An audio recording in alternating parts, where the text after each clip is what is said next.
The cottage stood nestled amidst whispering willows, a haven of love, but a shadow lingered over the quaint dwelling.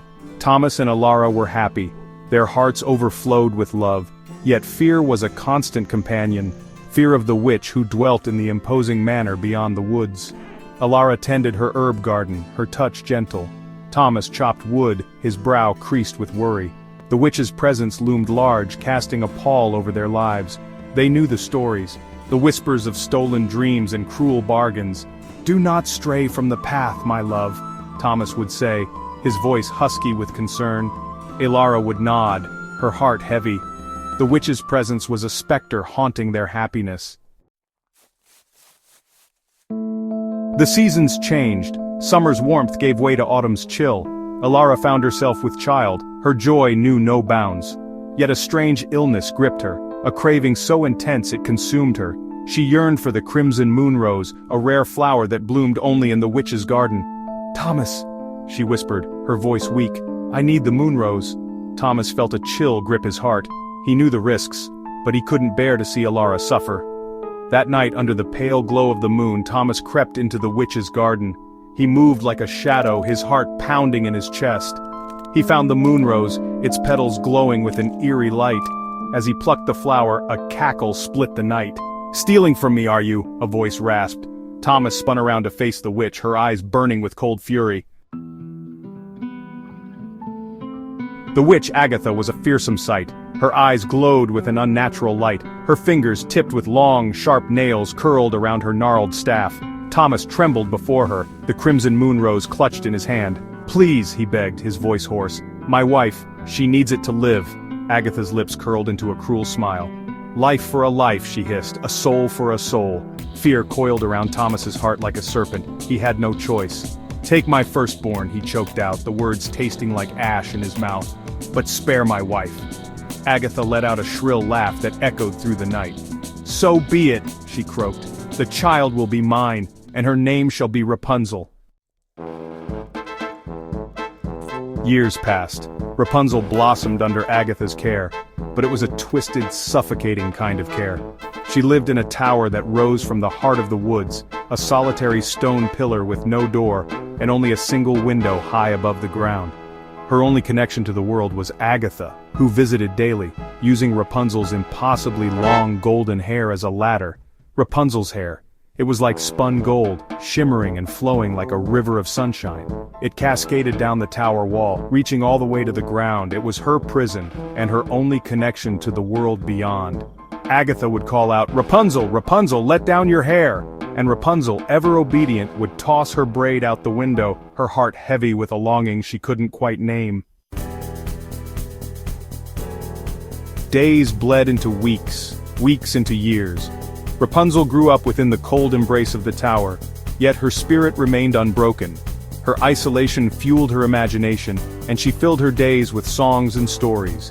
She learned the language of the birds, the secrets whispered by the wind. The world outside her window became her canvas.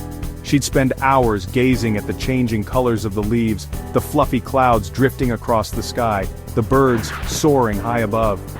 Each day, she yearned to experience it all, to feel the earth beneath her feet, the wind in her hair. Her only solace was her voice. It soared clear and true, echoing through the forest. She sang of freedom, of love, of a world she yearned to know. Unbeknownst to Rapunzel, her songs did not go unheard. They drifted on the breeze, carrying with them the longing in her heart. Section 6. A Song in the Wind. One day, a handsome prince, lost in the woods, heard Rapunzel's enchanting voice. Drawn by its beauty, he followed the sound until he stumbled upon the tower. Hidden amongst the trees, he watched as a hunched figure called out, and a cascade of golden hair tumbled down the tower wall. He was captivated. Who was this maiden with a voice like an angel, imprisoned within this stone tower? He had to know more. He waited until Agatha left, his heart pounding with anticipation and a touch of apprehension.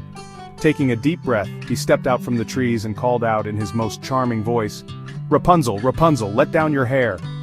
He wasn't sure what to expect, but the sight of the golden braid descending from the window took his breath away. He gripped the silken strands, feeling a thrill course through him. He began his ascent. Section 7. A Pact Forged. Up in the tower, Rapunzel was startled by the unfamiliar voice. Her heart pounded in her chest as a handsome young man climbed through the window. He was like someone from her dreams, with kind eyes and a disarming smile. The prince, named Flynn, was taken aback by Rapunzel's beauty and her vibrant spirit. He found himself drawn to her innocence and her thirst for life. He told her of the world outside, of bustling cities and starlit skies, of adventures and possibilities. Days turned into weeks as Flynn visited Rapunzel in secret.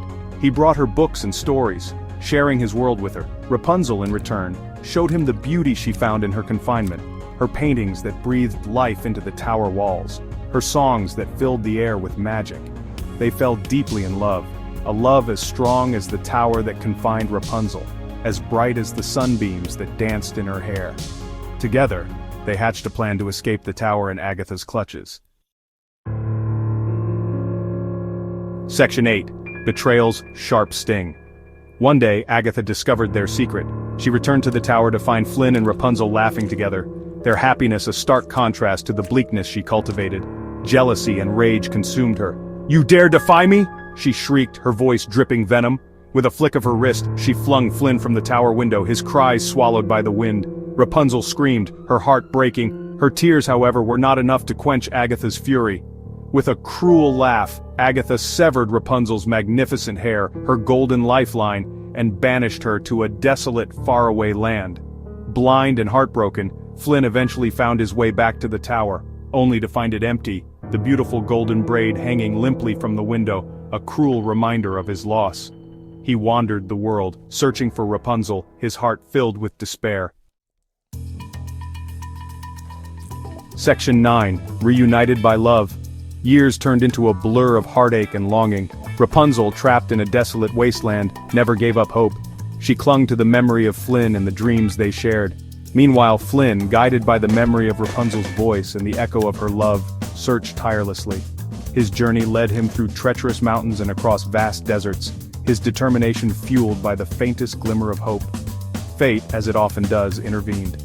Their paths crossed in a bustling marketplace, a chance encounter orchestrated by destiny.